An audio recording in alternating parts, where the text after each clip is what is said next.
must be the greatest. I told the world, I thought the God ever gave. The best ever. Welcome to the DL Boxing Podcast. I am your host, Coach D, along with co-host neighborhood hero Ryan Rios and Bad Chaz, where we talk about the sport you and I love, boxing. All right, guys. Well, welcome to episode 28. How are we doing today, man? Doing well, man. How you guys doing? Good. Thank you. How you guys? Man, doing well, man. How was your guys' weekend? Did you guys enjoy that rainfall that we got in the valley? Oh, man, it was great. We need it, man. It's nice to see some water around right, here. exactly, man. Yeah. Man, so I'm excited, man. We have a great young prospect, great boxer. Let me introduce him. Fighting out of the Zoom corner, hailing from East LA, weighing in at a trim and ready 126 pounds, with a professional record of 5 wins, only 1 defeat, 3 big wins by way of knockout. Ladies and gentlemen, David, the future Navarro. What's up, David? What's happening, bro? Hey guys, Hey, how you doing, David? doing good. Thank you guys for having me on this podcast. Oh, absolutely, man. Thank you for taking the time out to be with us on the DL Boxing Podcast. Well, David, let's get the interview on the way, man. Tell all the boxing fans, at what age did you encounter the sport of boxing, and what was the motivating force behind you sticking with the sport of boxing, man? Yeah, so I actually started boxing at the age of 5. And what motivated me to start boxing was actually, it was a family thing. You know, I got my cousins involved, uncles that were amateur turned professional. And so it was always like a motivation, I guess, like in my blood, right? So I always think of it like it was just bound to happen, you know? Yeah, awesome, man. So yeah, it runs in your blood, like you said, man. That's fantastic. Tell us a little bit about your amateur experience, David. How many total fights, and what are some of your achievements in the amateur ranks? So honestly, like in the amateur, I lost count. You know, to be honest, I lost count after 200 fights. So I can't really tell you the exact number, but around the losses, I have I think around like 19 losses out of the 200 plus fights that I have. Yeah. And I learned a lot from the amateur. You know, at the age of 5, I started boxing. I think my first fight was around 8 years old. And it's taught me a lot, you know, humble, taught me how to, you know, fight outside, inside the ring. So boxing took me a long way. And then, you know, I'm 23 now. So, I'm still going at it I'm young, you know, and so I'm just happy where this is going to take me. Yeah, absolutely, man. 18 years already, right? You said you started at the age of 5. At the age of 5, yeah. If my math is done correctly, 18. Yeah, man. So let's look at your professional record, David. You have 6 bouts in the pro ranks now. Yeah, 6 bouts. In October of 2020, you had your pro debut against Nathan Benuchao. You scored a fantastic first-round TKO. Tell the fans how you felt going into your pro debut and what you learned from that, man. So my pro debut, I was a bit nervous. I had nerves, but I kind of used it as excitement, right? And I take every fight as like a championship fight. That's how my dad taught me that way, right? So that was going on in my head. And when I first signed, professional and all that. I was nervous, but I was so excited where it was going to take me. So I just listened to my dad. You know, everything I do, I listen to my dad, and he's always there by the corner with me, and with the right team and everything. So, I always feel like I'm ready to go. Yeah. So, and you got that stoppage. How'd that feel, man? To know, I got my first win. I stopped my opponent. Was it relief? Yeah, so right when I went on top of that ring on my first my first pro fight, I felt a little bit nervous, and during the fight, it's the first fight, so it's a lot of learning experience. And when I first heard him, that's when I knew I heard Robert Garcia in my corner, don't let him go. So, I got so excited, and I just started pounding away, and I could remember just I think it was a left hook where it just stumbled him, and then after that, the ref stopped it. But it was very exciting. I mean, ever since then, I was like, man, I just want to keep continuing. I want more. Yeah. Yeah, and more. You get more. 2 months later, you were back in the ring for your second bout, David, against Jason Vera. You scored another first-round TKO. Going into that second fight, were you still as nervous, or did you learn a little bit more from your first fight? So I did learn more from my first fight, but if I'm honest, like I wanted it to last more, so I have a little bit more experience, So I didn't want to end it too quick. So I did learn more. The nerves did go away more. I started getting used to. It's very different because it's not the wrapping, the gloves, the little 8-ounce gloves. So I had to learn from all that, and compared to my first fight, I was a lot more calm. Yeah. Yeah. Fantastic, David. And then the following year, March of 2021, against Diul Olguin, you suffer a learning lesson, an unfortunate circumstance. Doing my research, an article we found, you were in control of the fight, and unfortunately, in the last round, you suffer a cut. David, tell us all about that, man, and what went down in that fight. Yeah, so this guy that you're talking about, he was more experienced. I mean, if you look at his record, he has fought some tough battles, and so I knew this was kind of like a little test, but like everything I told you from the start, I take every fight as a championship fight. So, so going into, I believe it was like the third, fourth, I can't remember, but it was an elbow, and the ref counted it as a legal punch. And so, so honestly, I wasn't too worried about it. Like you said, I was hurting the guy, and every round I was just stumbling him, and I wasn't too worried. I was like, whatever. It was an elbow. He's counted it as a legal punch. Winning the fight is not whatever. So the fight continues on, and this cut starts to be a little bit. It grew a little, so it was more concerning for the doctors. So when they stopped it, I think it was the last round. The last 20 seconds of the round, or 15, I forgot. But that's when it's starting to come in and be like, wow, like they're gonna stop it, for this cut. So, and in my head, check the footage. It was supposed to be highlights. It was a lot of things going on, but the cameras weren't rolling. We couldn't improve anything, and it was very frustrating to me. And it was a learning experience because, that just taught me, like, no matter what's going on, any little thing could change, and I never forget that day. To this day, I still remember that day, and I think about it a lot here and there. Yeah. It was a humble experience, though. Yeah, you took it like a champ, David. Way to describe that. Yeah, I couldn't believe that they would stop that fight with 20 seconds left. Some of the excuses that I read is that they thought it was an 8-rounder instead of a 6-rounder, but it was really ridiculous, man. That was going on in the background. I wasn't hearing that too well. I was more concerned, what's going on? Like, I'm winning the fight. This is, it was just ridiculous to me. But when I got off that ring, man, like I was so. I didn't know how to feel, like it's beginning of my career and this is going on. I thought the world was just collapsing on me, yeah. Yeah, man, when I read that, I felt bad. So I could just imagine how you felt, man. So, but like you said, it's a learning, humbling experience, and I'm sure it's made you better. So let's talk about the next fight you face after that. July of 2021, you face J. Ron Lopez. You go the 6-round distance with the majority decision. Was that last fight lingering still in your mind, or how do you think that affected you?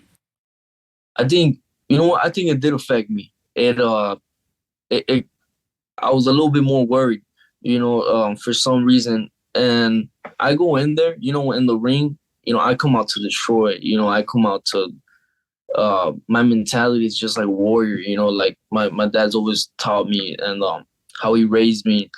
But for some reason, this fight was it was more like I wasn't there for the knockout. I was more there, to for everyone could see my skills, So that fight, it did change me a little bit.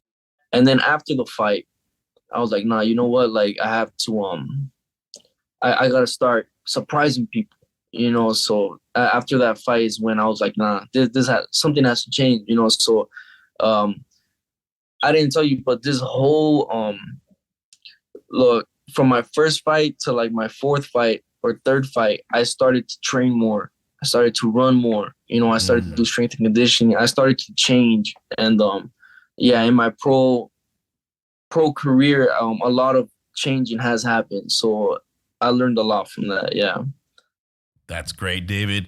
And then following that fight, you don't fight until March of 2022 against Gavino Guaman. Another distance fight, unanimous decision.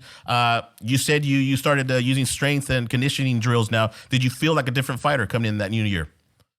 Yeah. So like I actually started to do strength conditioning, and man, I never done strength and conditioning in my life. My boxing, my amateur days. So once I started doing that, man, it just kind of like, I swear, it just like opens up your whole lungs. It's like you're different. You can just punch away. So yeah, like I felt that right away. I enjoyed it. So that fight went the distance. I remember. I believe that my hardest fight was probably my third fight against that guy.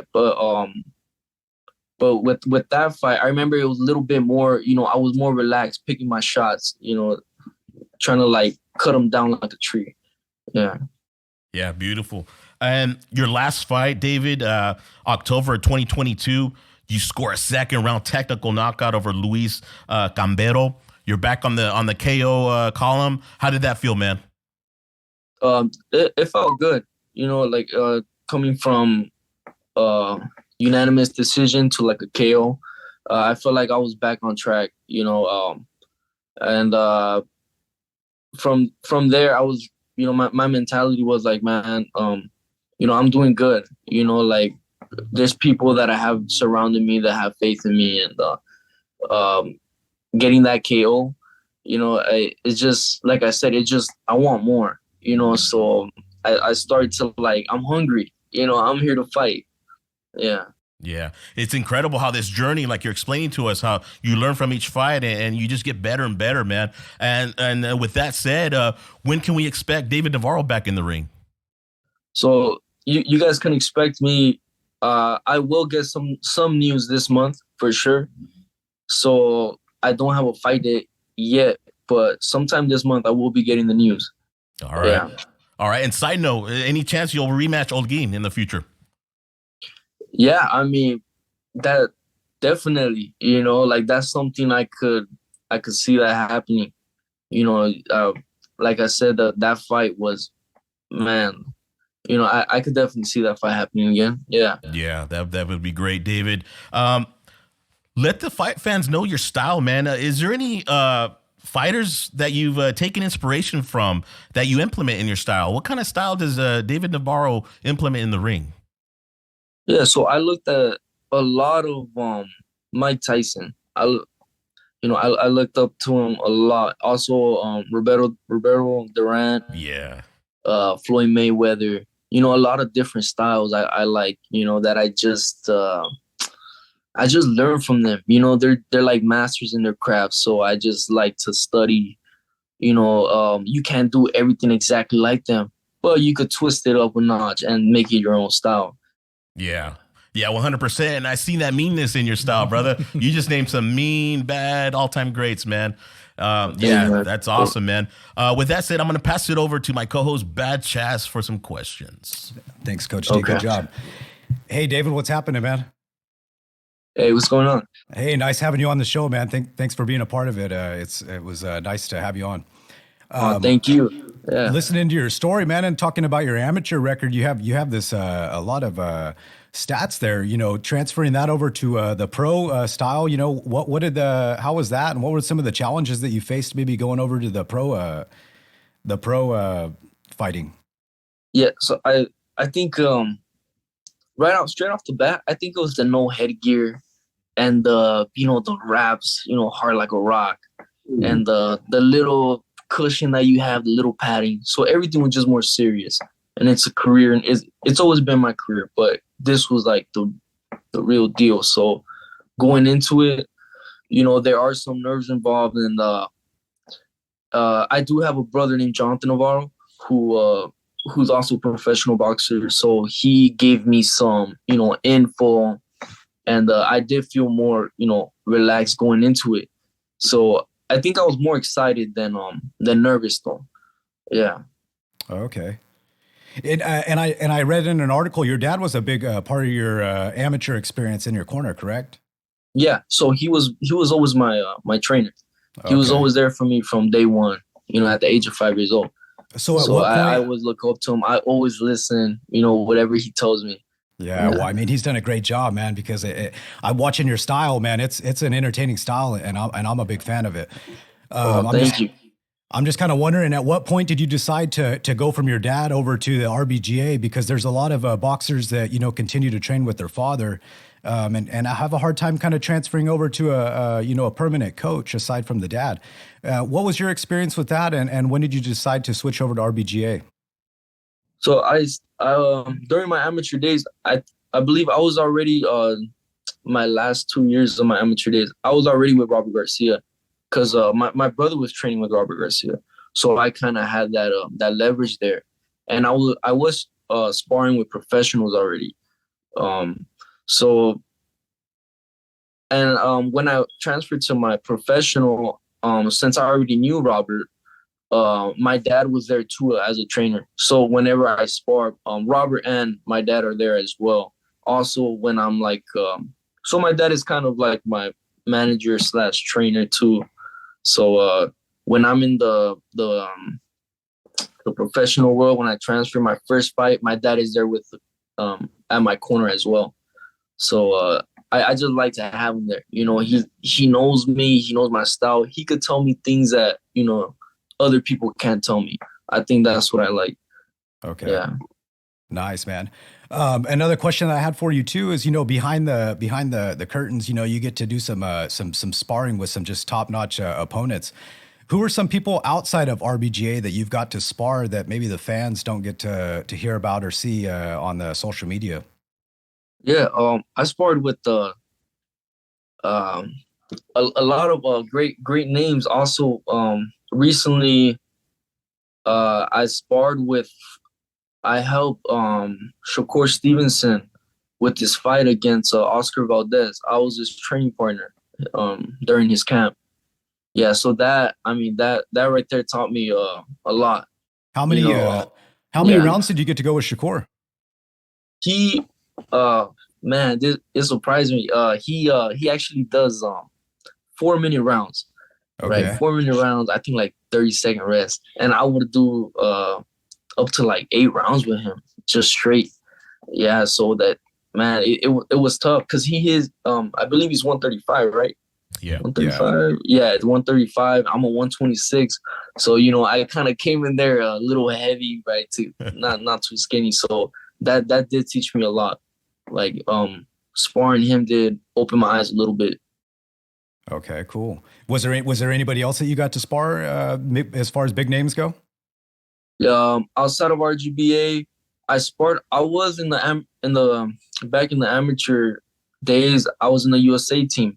So a lot of people that turn professional now that are upcoming big names, I sparred with a lot of them. Known as Tiger. I sparred with Freddie. A lot of the USA, yeah. The ones who were in the team, I sparred with mostly all of them, and a lot of outside countries, big names too, Olympians. I just don't remember their names, Yeah. Yeah. Okay. So as far as this year goes, you said you'll get something within the next month as far as a scheduled fight, possibly. Do you have the intentions to maybe do a couple fights this year, or do you try to get more in, or what's your goal for how many fights you'd like to accomplish per year? Yeah. So per year, if I can, I wish I could get in like 5 fights a year, but the way I'm a free agent as of right now. But I am with Showtime. I'm working with PBC right now. And it kind of takes a little time with my team. But I do wish to get in at least 5 or 4 fights this year. Yeah. Nice. All right. Well, thanks, David. I'm going to go ahead and turn it over to Neighborhood Hero now. Hey, what's up, David? Again, man, thanks for coming on. Hey, you mentioned, starting boxing at the age of 5. How were you able to stay disciplined and learning the fundamentals? I mean, even like the weight, how hard was it to grasp all that at 5 years old and to carry it on to where you are now? I think, back,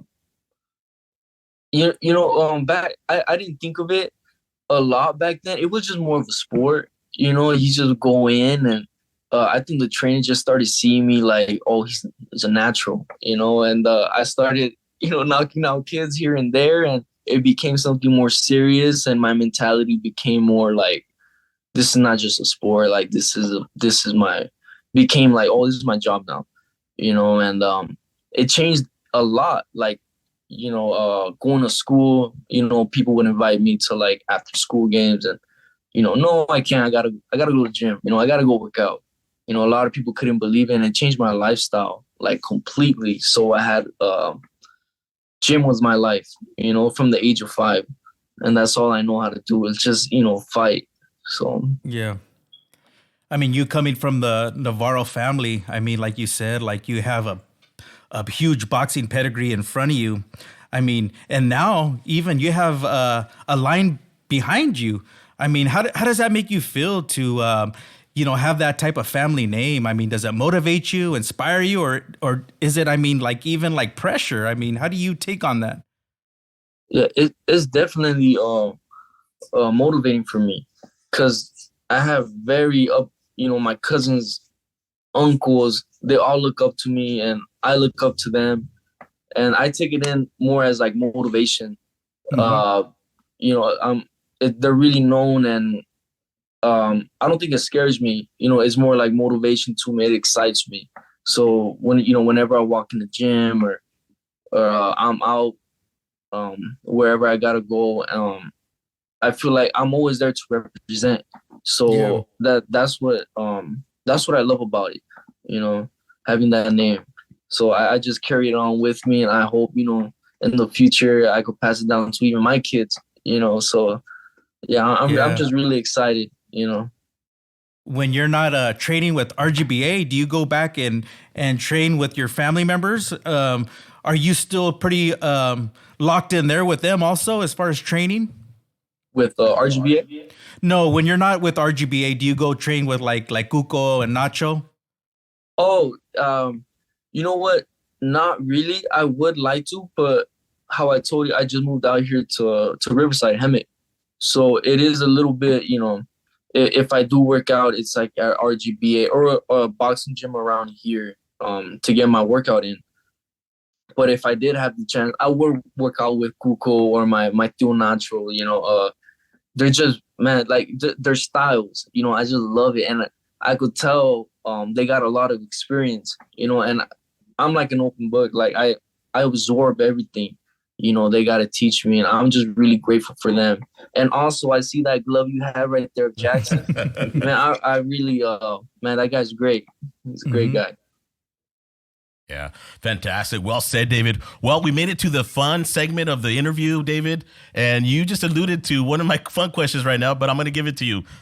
What is your favorite brand of boxing gloves, brother?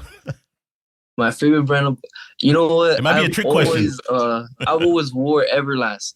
Okay. Always wore Everlast. So I think even in my professional fight, I wear Everlast MX. So I think I would go with Everlast. Recently, I've been trying out the boxing glove you have right there, Jackson. Yeah. So those gloves, I told him, he told me like, be honest with me, tell me how they are, and I'm starting to become a real big fan of the Jackson boxing glove. Yeah, but normally I'd wear like Everlast to everywhere I go. Sparring equipment, shoes.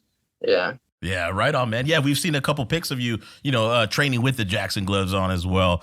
Let's look at real quick the top dogs at the featherweight division, David. Give me the first word that comes to your mind. Mauricio Lara. Yeah, he has I believe the WBA, I believe the WBA. That's one I do want the WBA.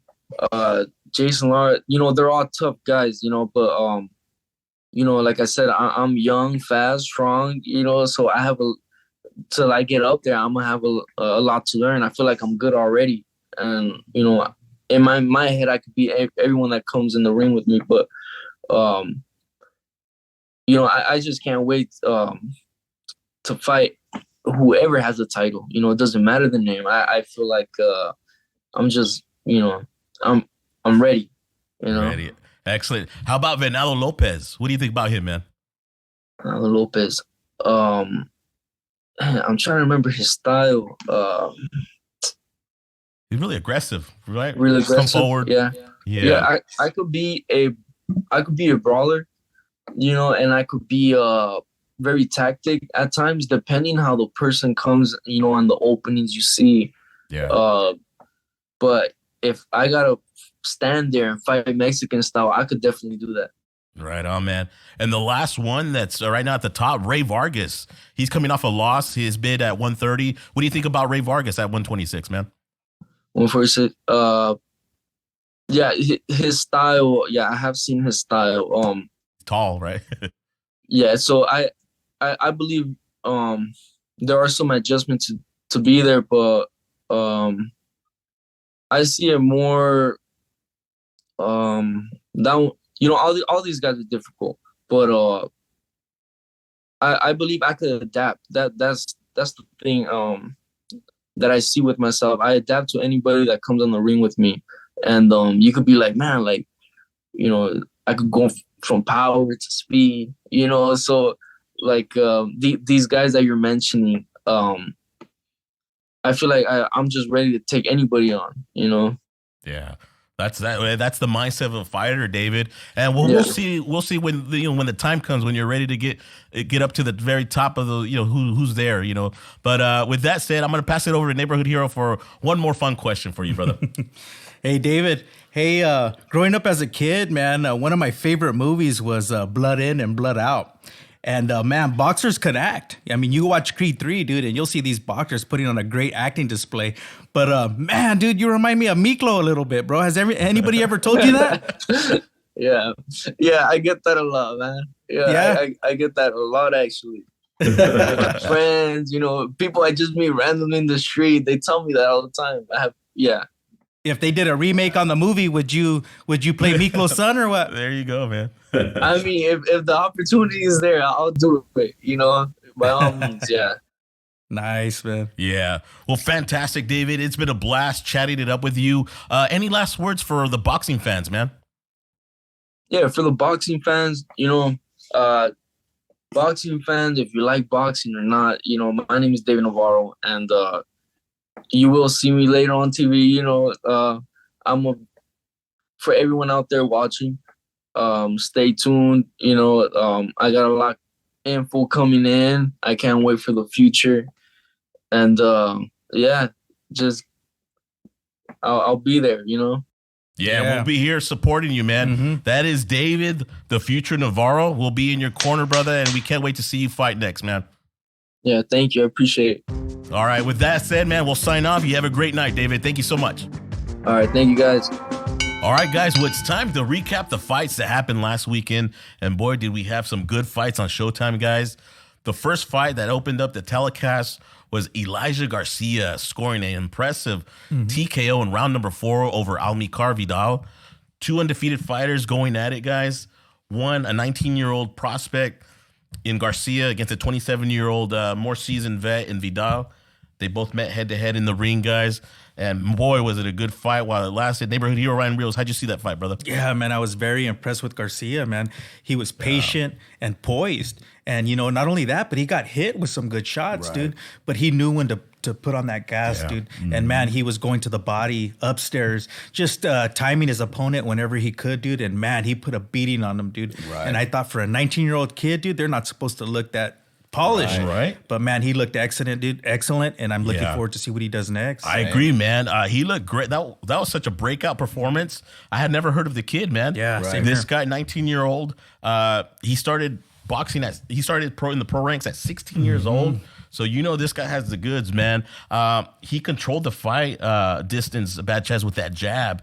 And what I liked about his style, his southpaw, whenever Vidal got too close to where it would smother his own shots, Garcia would use his shoulder to bump off Vidal and create that space, which was beautiful, man. How'd you see that performance? Oh, you know what? It was a nice fight. Vidal, he had a couple punches that landed, but you know what? It never phased Garcia, and he at all, continued right? to kind of press that fight and take it to him. And anything that Vidal threw on him, it never really phased him. And youth was on his side that exactly. night, man. And I was watching that fight, and I was like, "How much do these guys weigh again?" He's 19 years old. They're 116. I was like, middleweight. man, he's a big kid. Yeah, he is. And so he's a big threat to the division, and can't wait to watch his next bout. Yeah, me either, man. Yeah. Congratulations to Elijah Garcia. Wonderful performance, brother. All right, guys, let's turn our attention to the co-main event on that night. We had Armando Resediz score a 10th round TKO over the seasoned Jarrett Hurd. Bad Chaz. Jarrett Hurd hadn't fought in 21 months. He comes back and fights and finds himself on the end of a losing, on the losing end in this fight once again. What went wrong, man? Oh, you know what, man? He kind of let Resediz kind of fight that fight the way he wanted to fight it. You know what I mean? He lacked a little bit of the jab. When he did use his jab, he kind of controlled it a little bit, but it wasn't very often during that fight. Whenever he used it, so I mean, I think that's something that he could probably bring to the game for his next fight. But yeah, Resediz, he put the whooping on him. He broke him down slowly and I mean, as the fight progressed, I mean, Hurd just looked tired, man. Yeah. Exactly. Yeah, good point, Bad Chaz. That stamina, right? Yeah. Resediz just had the stamina while Hurd by the 8th round was wavering on the ropes, Resediz was unloading his combinations on Hurd on the ropes. Eventually, neighborhood hero Ryan Rios, he lands a big punch in the ninth towards the end and opens a big gash on the mouth of Jarrett Hurd. Referee looks at it at the beginning of the 10th round and waves it off. What'd you think of that whole thing at the end? As far as the stoppage? Yeah, as far as the You know what? I stoppage. thought it was a good stoppage, man, Yeah. because he had a gash on there. And it was like Ray gruesome. Corona says, I'll take him to the doctor. And if the doctor calls it, he won't go against the doctor. And that's what happened. But, looking back at that fight, man, I thought there was two different speeds, man. That Resediz, man, was consistent on that, that jab and that pressure, man. And Hurd just kind of absorbed a lot of his shots, dude. And after time, man, it just broke him down. But another great fight, man. Yeah, we it was. were in for a treat on that one, Yeah, too. that was a great fight. Well said, guys. Congratulations to Armando Resediz on a great victory. All right, guys, let's turn our attention to the main event, the one we were excited about, but it kind of got upstaged by the last two bouts that we just previewed, right? But nonetheless, it was still pretty good, decent, and that was Brandon Figueroa earning a unanimous decision against Magsayo. Bad Chaz, what'd you think of that fight, man? Oh man, going into that fight, I was thinking Figueroa, he has the size and the reach on him, let's see if he can use it. And you know what he did for a couple of rounds, you know what I mean? But then after a while, he couldn't help himself but to just go in there and fight his style that he's comfortable with, and that's on the inside. As far as Magsayo goes, he did a little bit too much holding for my taste, and I think the ref did the right thing by kind of stepping in and taking a point from him so that fight could kind of go the way that it naturally needed to go. Yeah. But yeah, I think that ultimately Figueroa, he kind of outworked him and was more consistent throughout the duration of that fight, and I applaud him for that, and can't wait to see what's next. Yeah. Neighborhood hero Ryan Rios, Mark Magsayo. Speaking of stamina, he always looked like he was, one punch away from falling down on his own merit. Also, he missed a lot of punches, like throwing them from a distance too far, just hitting air, man. Did you see that, or what'd you see on Mark? Yeah, you know what? I seen that, but a thing that I kind of noticed too was when we were talking before the fight that he had missed weight. Yeah. And a lot of times when fighters are struggling to make weight, man, they're not that same fighter when they enter that ring, man. Right. You know what I mean? So I think that had had a lot to do with that, the outcome of that fight. And he wanted to go in there fast and try to take out Brandon Figueroa fast and load up on that power. But again, Brandon Figueroa was just durable, man. And he took everything that, Magsayo, had to offer. But at the same time, I feel like that weight, Magsayo cutting weight, it didn't help him at all, man. Yeah, you're right. And you could see it, man. Like he was always looked fatigued. Like there was, he was gonna go down on his own, his own power. Yeah. It was weird. I think he took a couple knees, huh? You're right. Yeah. And like, were those knockdowns? Like, it was kind of. He was trying to almost like hide his holding from the ref after after he noticed he was doing it too often. Yeah. And speaking of that, the points deductions. Maybe one point was good, but once the second point got deducted, it kind of like rubbed me a little wrong. Like, okay, he's probably getting into the fight a little too much. But the real crazy thing about that, it was the how wide the scorecards were.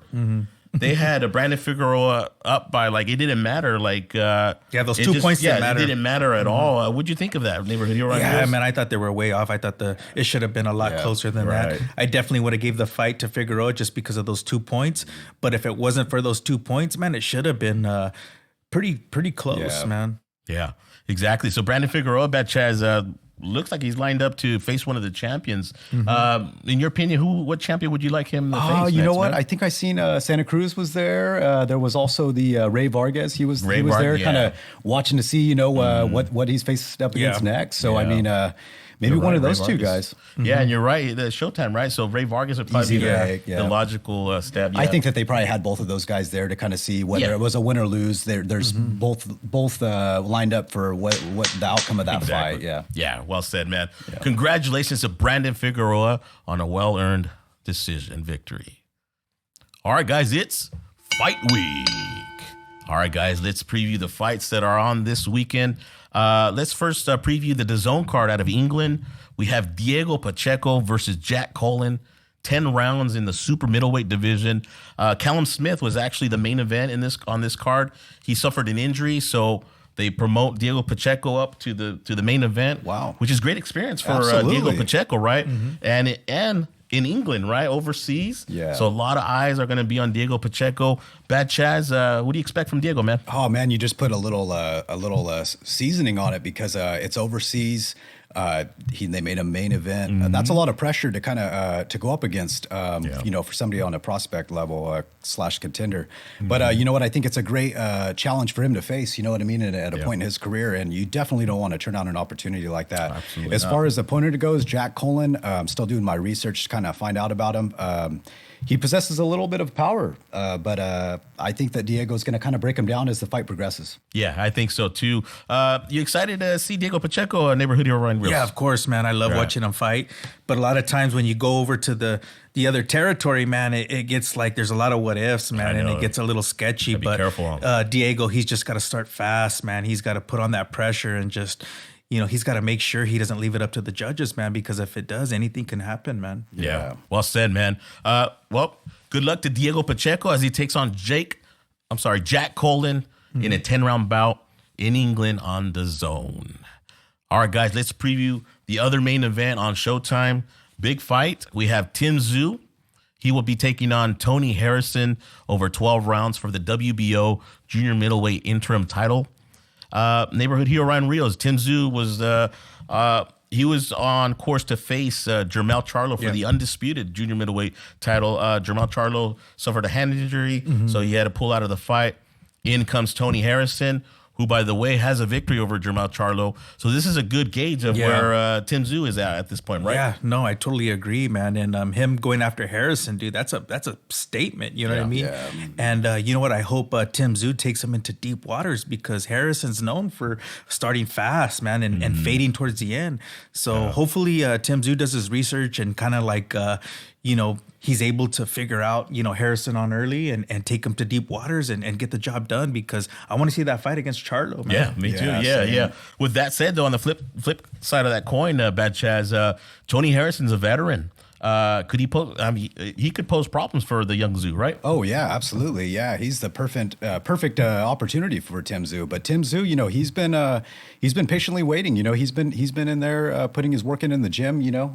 Since last year, thinking when he was going to fight Charlo, and he's finally getting the fight. So I think that this is the perfect opponent for him to face, you know what I mean, to kind of edge his way towards Charlo. But yeah, Tony Harrison, he's no slouch. He's a big man. Yep. Tszyu, he seems like he's locked in, you know what I mean? Like he's got his game plan and he's not shying away from it. So it's going to be definitely a fight to see. Yeah, we can't wait. Catch that on Showtime, guys. Tszyu versus Tony Harrison. All right, guys. Well, that concludes our podcast. What a great chat with the young David Navarro, man. It looks like he has a good head on his shoulders. Great style, fan-friendly style. Right. And we just greatly appreciate you, David, coming on to the DL Boxing Podcast.